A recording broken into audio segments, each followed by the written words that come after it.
Thank you for staying on the AM show for the news review. This segment is brought to you by And Point Homeopathic Clinic.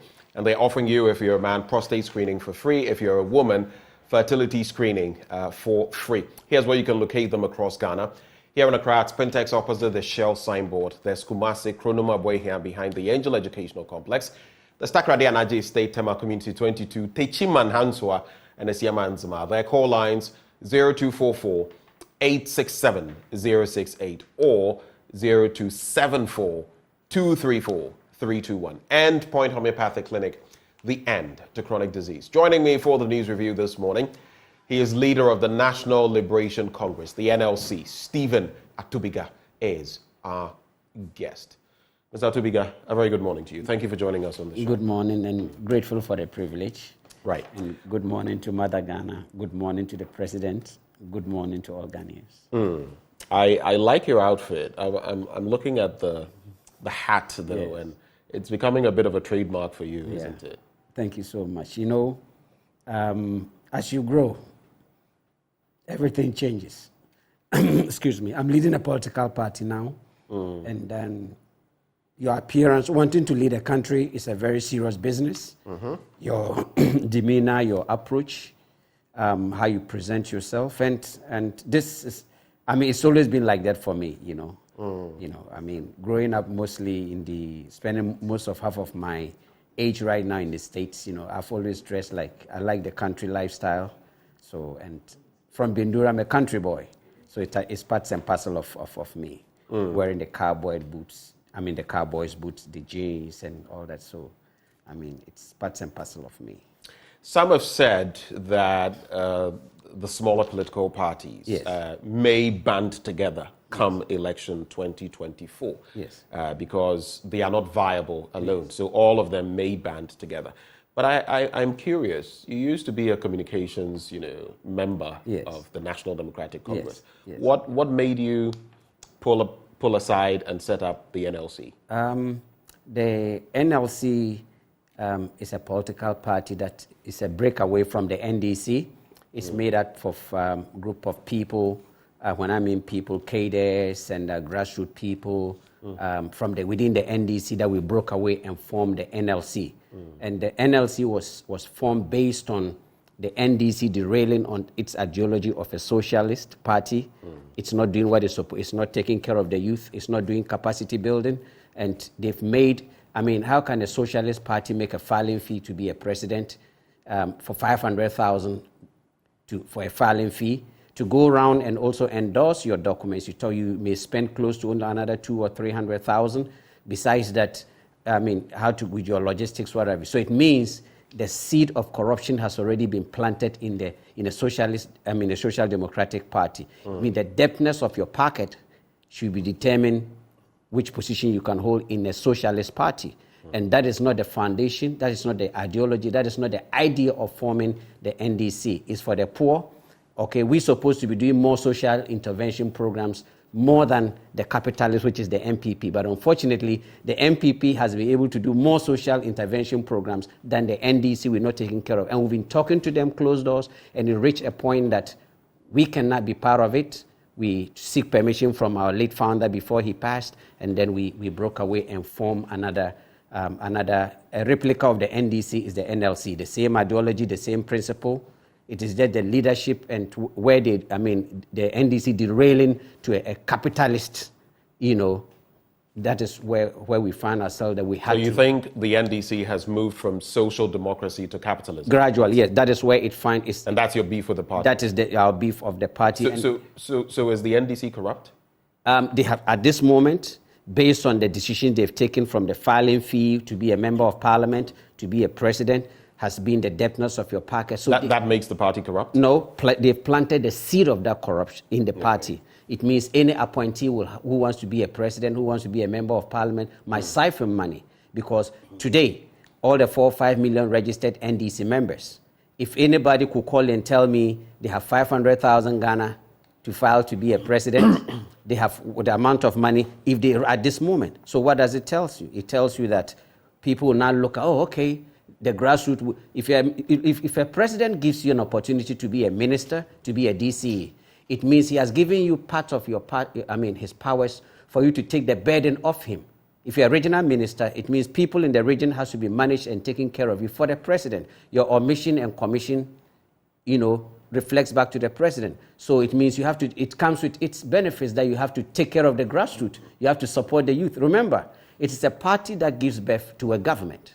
Okay? So when a government is in power, you have to take care of or reward those who went and seek power from the people and gave to you the president. So is it that you felt you hadn't been rewarded by the party? You hadn't been rewarded, or you hadn't been rewarded enough by the NDC? Unfortunately, when it comes to the NDC, our founder, Jerry John Rawlings, he groomed some of us that it is what you can do for your party, not what your party can do for you. But you're damn right that if the party is in power, you have to also benefit. Because at the end of the day, you have to feed. You have a family to feed. The government is in power. But does that not breed the same corruption you're talking about? Oh, shouldn't it be that you do this so for the greater benefit, and whatever boons come to you individually by way of that greater good, that should be where the buck stops? Does that not also mean that you're subscribing to the very corruption that you speak against? Politics is the most expensive entity that anybody could. Politics is very expensive. Business of the day is expensive. In military rule, you don't need to buy the V8s and what have you, that you know what I mean. Yeah. But politics, just like the S-gracias and what have you, but it's not everybody that wants to serve in business, in government. Okay? In politics, when you win power together, it's few that will be selected to lead, to hold political positions. Okay? And the political positions also have its benefits. Some of us have been in business for so many years. Okay, and I'm a businessman, and I would rather be a veranda boy if I was in the NDC than holding positions. Veranda boys and girls. Yes, but I would love to see the grassroots capacity building taking. If you look at our fathers who started with the party till date, of our brothers or their kids that went to school, when they go to the tertiary, institutions, you see them joining MPP. You see them join because when they turn around, they didn't give them no scholarship. They didn't pull them along, and they've seen that the MPP organizes organizes their people very, very well. And they come and see their fathers still in the same trenches. Okay, for 20, 30 years, they don't even have a bicycle to show, and they ask, Father, but immediately they join a capitalist political party. They realize that they rather do more social intervention programs. They give them scholarship to go outside the country, and they package them well and reward. If you look at it, a lot of the things you're talking about also border on corruption. We've had issues with the scholarship secretariat giving scholarships to people. Yes. They were never supposed to give scholarships to people who already have the wealth, going to Harvard and the rest, and benefiting on the largest of the state, when that was meant for the poor. Yes. Okay? Yes. We have seen many instances of people supposedly getting rewarded in government through corrupt practices. So in the end, what you are also saying is that, it doesn't matter. Once we have worked for the party, like some will say, then how different is your ideology? There is no schooling for presidency. There's no perfect president. Neither is there anything that we call a perfect government. But whether we like it or not, the businessmen investing in the political party, definitely you can't give them an appointment. That's why you create jobs. Okay, you reward your businessmen, you reward those that your aides, you reward those that work for you. But at the end of the day, it is what you can do for the country. Any leader, any president, your vision is to make sure that you relieve your people, you relieve Ghanaians. The safety of every young man, the future of every Ghanaian depends on you, the president, and your national security. Are you getting me? So besides delivering governance, you have to take care of people. Remember, it's people that make you whom you are. The party is an invisible institution being managed by people, okay, to give birth to a government. And the government responsibility is to make sure that you work for the people, their future, make sure that there's relief, there's future in the country, infrastructure, and then don't forget to pull people along. And every president have their strengths and their weaknesses. President John Dramani Mahama, when he came, he did a lot of infrastructure, okay? But unfortunately, he couldn't pull the people along. When President Nana came to power, he realized that, look, there's a lot of infrastructure, but there's a lot of hunger in the system. I'm going to do planting for food and jobs. And he was able to achieve that because I have gone around all the 275 constituencies, and I've seen in the villages. For instance, here in the city, Okay, water bill has gone high. There's no water. I mean, the water. But if you go to the villages, when the water goes up even to 1,000 Ghana a month, it doesn't affect the average villager in Alavanyo, Jasika and Kokufra, Bebrese Krum, because all they need is sink boreholes for us. They don't pay no water bills. You know what I mean, right? So there are certain things, people are in Accra here, they've not gone to the villages and the trenches to appreciate that look. You say they don't pay water bills? Yes, in the village. I mean, in the villages, in the Bindori, nobody pays water bill. I can use my village. They consume water from the Ghana Water Company Limited? No, boreholes. That's what I'm trying to explain, right. That in the villages, most of the constituencies, in the communities, okay, they don't pay no. All they care about is sinking more boreholes for them.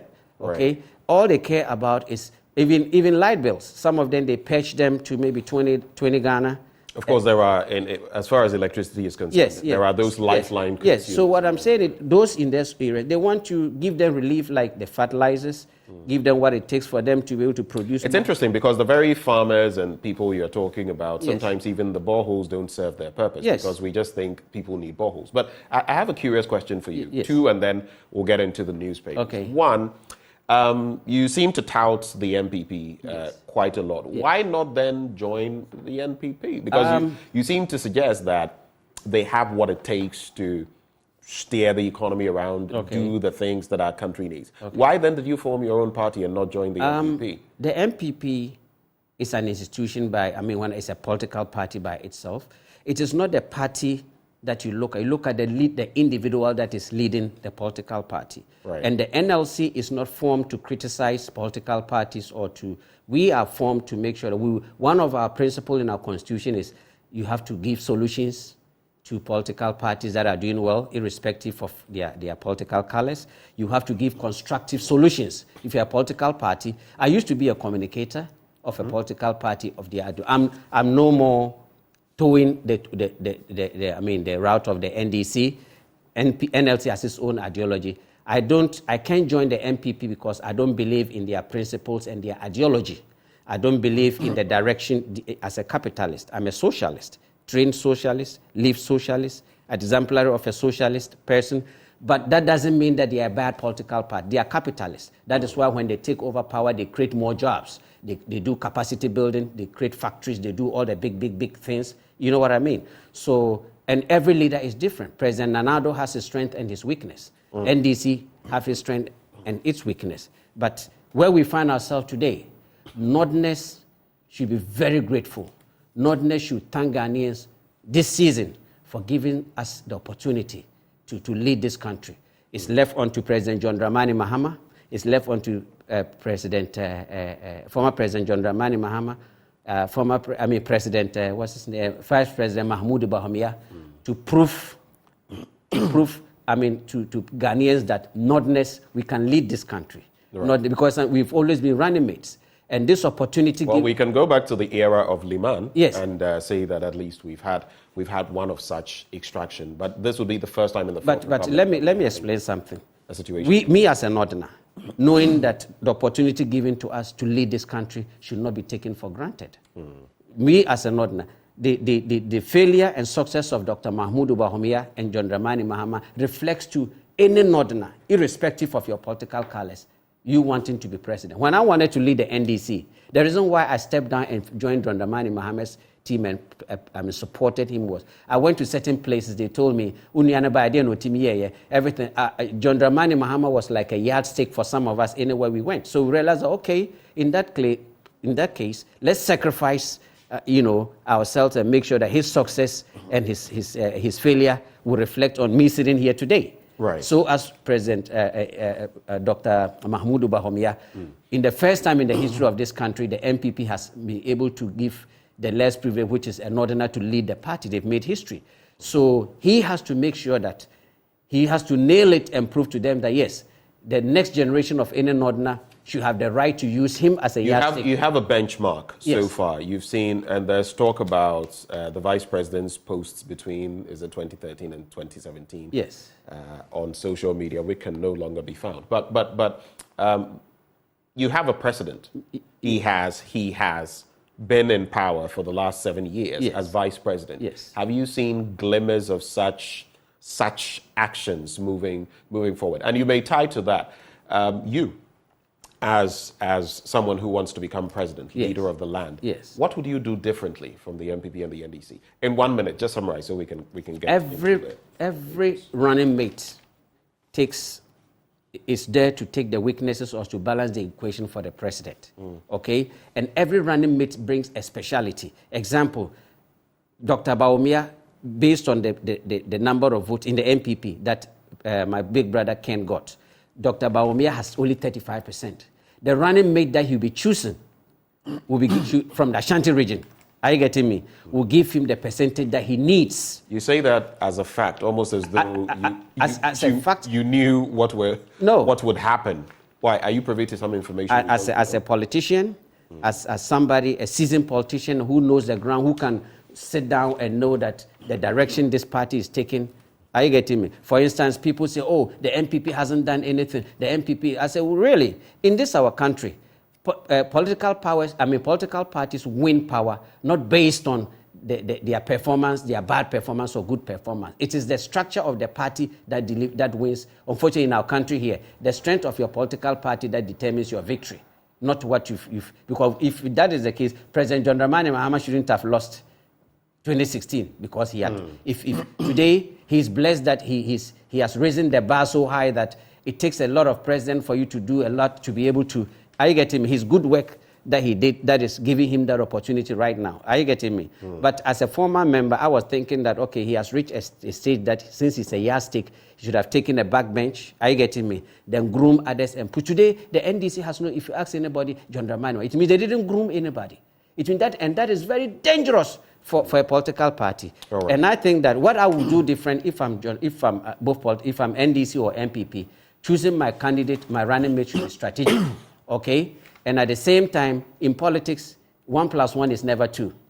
The smaller parties, as you are saying, we've been having that conversation at the background among ourselves, how we should... You and which parties? APC, LPG, we've been having conversation...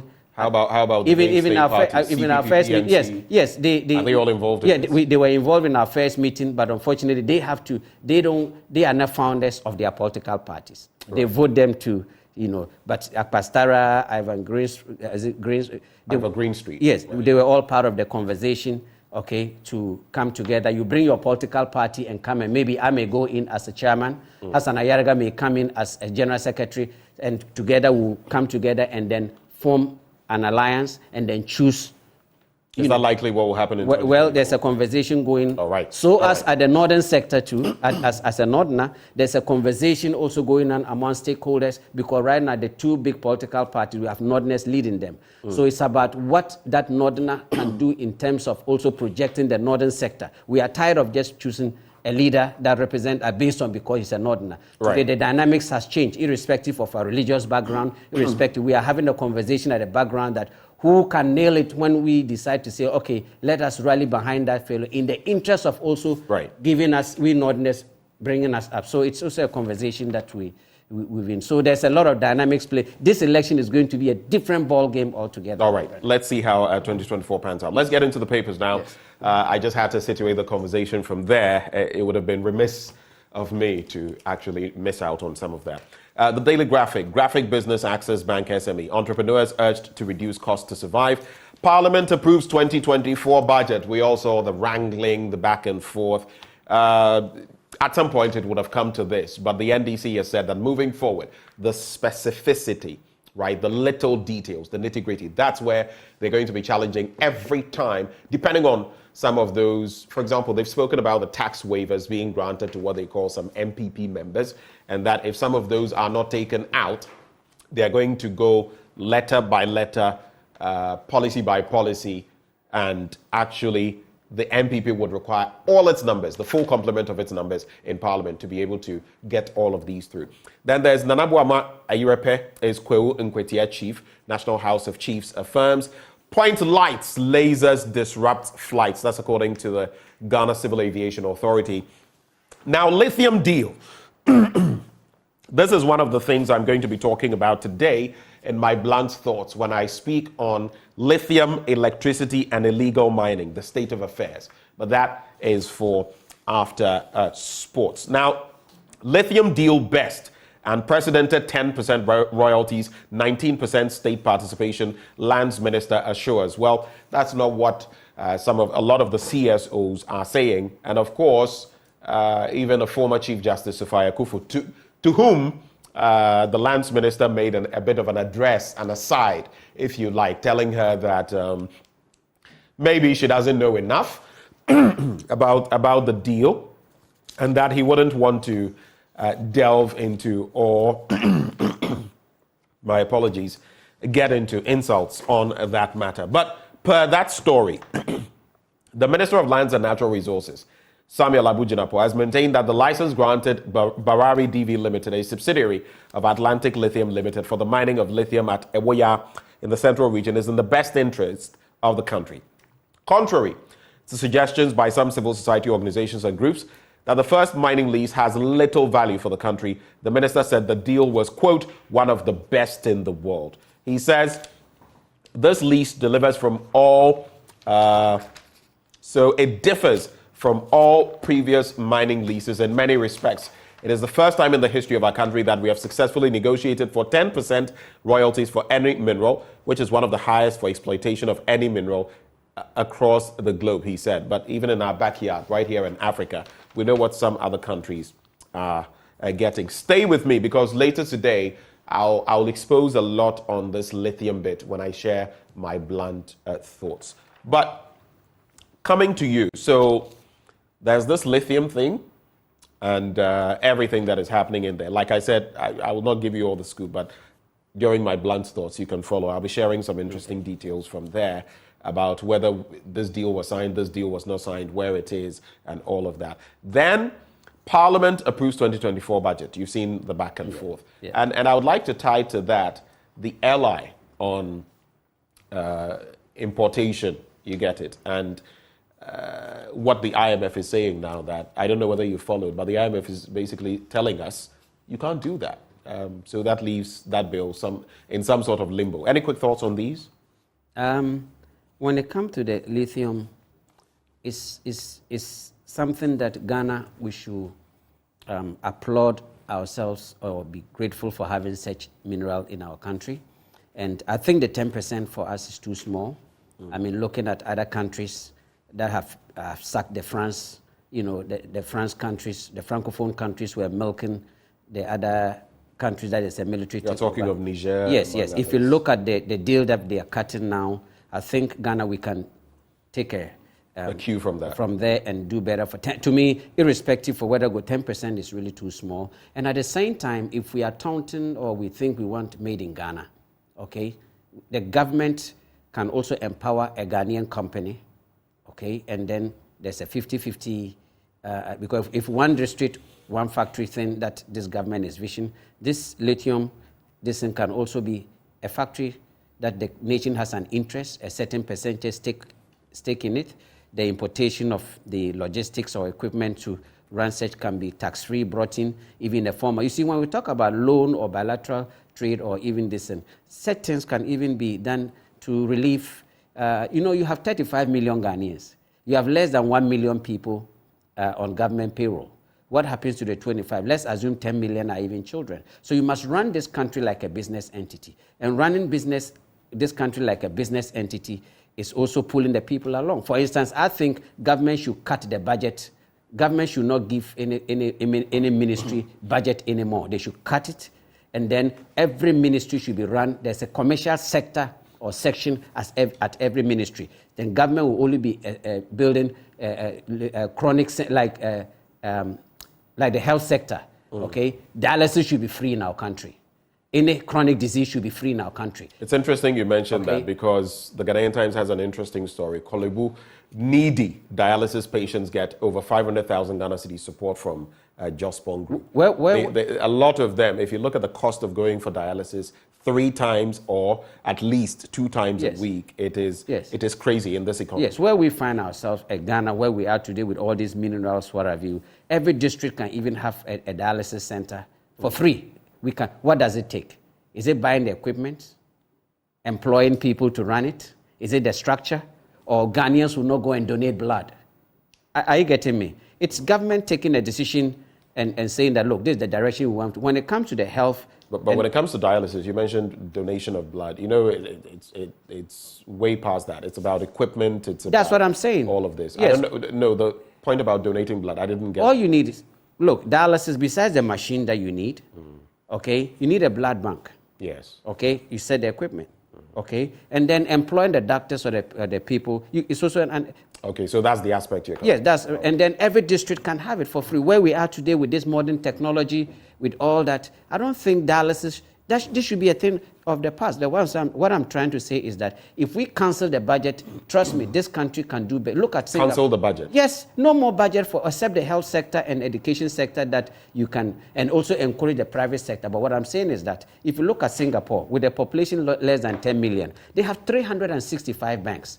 And with 365 banks, the foundation of a country being grown, the foundation of the 24-hour this and that is having more banks. So with 365, you have a bank that is strictly for media. You have a bank that is for auto banks. You have a bank that is for construction. You have a bank that is for agri. So by so doing, all the sectors of the ministry will be partners. So if you become president, yes, are these some of the things you yes, do? Yes. No budget. No budget. It makes the president and it makes the ministry look so lazy. It doesn't make the ministry look at the avenues of partnership developing this country. Look at the vast lands all over. So you want the ministries to look for IGFs? Yes. Internally generated funds. And then you and the investor will go to parliament and defend that loan that the bank is going to support, whether the companies, the factories, the what have you, with a plan, and government is only the eye on it, also creating employment. Are you getting me? Right. And we can do this. It's easily done. Okay. What do you make of this LI and what the IMF is saying? Very briefly on that. It is very dangerous for a country to allow IMF to dictate to us. I'm so sad that as a country with gold, oil, and what have you, so IMF even telling us what to do is a no-starter. It's a shameful direction to us. We've become like a child that a father is directing a child, go here and go there or do that. Which, even if we want to take IMF loans. But we signed the IMF conditionalities. We put pen to paper. And yes, if we had managed our economy better, we probably wouldn't be there. But once you are there, when you put pen to paper, you stick to what you said you would. Going to IMF necessarily does not mean a country may not be doing well. As some presidents, some countries must go to IMF to be able to bring more international community to show countries like what? Give me a typical example. When Britain went to the IMF many decades ago, their economy was wobbling. I do not know of any country that has gone to the IMF merely because maybe they had some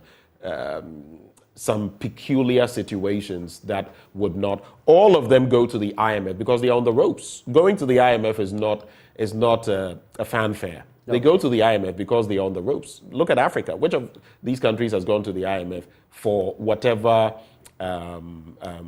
ceremonial reasons? It's always on the back of being on the ropes. Don't you agree? I agree on that, but I think, take this country for instance. There's a quote-unquote allegations of they've overspending. You don't think they've overspent? I'm saying, you see, wanting to be a president is a different ballgame. Your mindset is when you sit, I can drive this car. Once you sit on it, it's a different story. So it's easy for me to criticize any government. Are you getting me? But the reality on the plate of keeping the country going is a different ballgame. Right. And I think that's why I'm trying to make an example that some countries, I wish I knew that to do my research to bring the facts, but one thing I know, some countries go to IMF to be able to win confidence on investment that we are no more going to be spending all over. Now there's an institution that is taming what we do, how we spend our money. So if you bring your investment, the value will be the same. There'll be confidence in the country, the economy that we are. So are you in support? We have limited time, so I have to. Are you in support of the LI? Are you aware of what the LI says? The powers it gives the minister, the number of goods, about 25 of them, because there was an add-on that we would have to, either control or cease importation of. Are you aware of the inflationary and economic impact that will have? Especially because if you take rice, we are nowhere near meeting what the local consumption is. Okay. Poultry and all those other products. So are you taking that into consideration, and are you in support of the LI? I haven't done much postmortem on that ally, but I think restriction on importation or what, it depends on every, the direction that every government, you can restrict importation to allow the local, the local content or the local manufacturers to grow. Are you getting me? At the same time, you can also restrict importation to be able to, you can also allow importation of certain goods to be able to stabilize the demand of the people at a particular time through reduction of taxes, right, through giving free taxes. It depends on what the economy needs. For instance, if investors, you can say tax-free for certain years for if you're able to establish this factory here, this company here. But I believe if we have more banks, Ghanaians can manufacture what we want, we can produce more what banks. We want. More banks. The foundation of we this... We already have a glut of banks, and a lot of them have had to be... We've had to downsize. You've seen the banking sector collapse or bail out and everything. Yes. And now you want more banks? My brother, any country that collapses banks, any government that collapses banks without not sitting with them, the banks are not the same. There are banks that are microfinances. No, I'm talking of banks. I'm talking of a bank is a bank. Banks. Yeah, commercial banks. You have the bigger ones that will give birth to the smaller ones. Every place is different. That's why we have the rural banks. We have the city banks. I think I get your point. For the sake of time, I want to make the fun. If we don't have more banks, how do we grow the local companies? How do we grow the economy? How do we support the manufacturers? How do we support our businessmen to grow? It's more banks, and you cannot have a great development bank going to sponsor a contractor doing construction. It has to be bank for a construction bank. Okay, so point made. Let's get into the Ghanaian Publisher newspaper. Maybe any stories that caught your attention? I see some of what we've discussed already there, so we'll not go into them. I see the Jospon dialysis story. We've already done that. Yes. I see the lithium deal. We've also already done that. Any specific one you'd like to talk about? How about the anti-gay bill? It's right there on page 8. Chairman of anti-gay bill, right here on page 8, the top bit. Because it's also, that was the only story I was going to do from the Ghanaian Times. Yes. Have you followed that story? What I know, the gay, lesbian, it's not part and parcel of our culture. Irrespective of whichever angle they try to soak it, make it nicely, it's not part of our culture. And as a Chrislam, I believe that... As a what? As a Chrislam. Islam. Is that Christianity and Islam? Muslim, yes. Islam you're putting together? Yes. You say you are a Chrislam? Yes, I'm a Chrislam. I believe in both, and that's a topic we'll talk about. You believe in both? Yes, I believe. That's interesting. Yes. So which one are you? Are you Christian or Muslim? I'm a Chrislam. You're a Chrislam? Chrislam. It's a religion that we are under. I'm under. I'll be ordained by sometime next year on that. We want to Chrislam so that the Christianity and the Muslim, we can worship in the same place. So it's a religion that is brewing, and I've always known that. I mean, I have fantastic friends who are Muslims and all of that. I've always known that we've had this synergy as Christians and Muslims, but I never knew of this. Yes, so it's Islam that is brewing. Yes, I'm fortunate to be part of the people that I'm going through the distance that will be introducing into the country. So they should be expecting Chrislam. A Christian religion will be coming where Muslim, we can all go into the same place and pray, and some of us will be leading such, religion in the country very soon. I see. Yes. Okay. So what I think is that a marriage is a husband and a man and a woman. Nothing else can change it. A man can decide to wear women's clothes. You cannot change it. A woman can decide to say, I'm a man. You can't change it. But people have the right. I don't sit on people's right. The Christian religion doesn't believe that it's an individual preference, but is it accepted in the society that you stay in? Right. Is it in the Constitution are giving you that freedom? Because to live in a society without a Constitution, there is it's a lawless country. Right. And irrespective of your religious, but whatever, we are all tied in under the Constitution. Okay. So once the Constitution doesn't, and this we shouldn't take this for granted. To me, I don't want my child seeing that I can be a boy, seeing that you can be a man. You can be a woman. I don't want my daughters saying that I'm a man. No, that is not the well, and tribal values. Just the thrust of it before we go. Mr. Enyimadu Entry, who is head of that committee in Parliament, Constitutional Legal, among others, is saying, he's on the majority side, and he's saying, basically, don't try to push us, force us, twist our hands, Thank else... No, but he's saying that in bringing forward the bill, that the minority should not try to compel them to push it forward, that there were other bills that had to be brought before consideration, had come earlier in time, and so people were complaining about the delay of the anti-gay bill. Okay. And he was saying that if that approach is used and if it is made partisan, so to speak, then the bill would go nowhere. And he is in charge of that committee. So that is the latest on that. Is that the one that Sam George led the bill in Parliament? Yes, that's Enyimadu Entry there. That's his. I think he should take the political lens out and look at it that is in the interest of his children. All right. Okay, in the interest of protecting the integrity of this country. Okay, if you look at other nations like the Arab, why don't they go to the Arab world, try to shove that on their throat?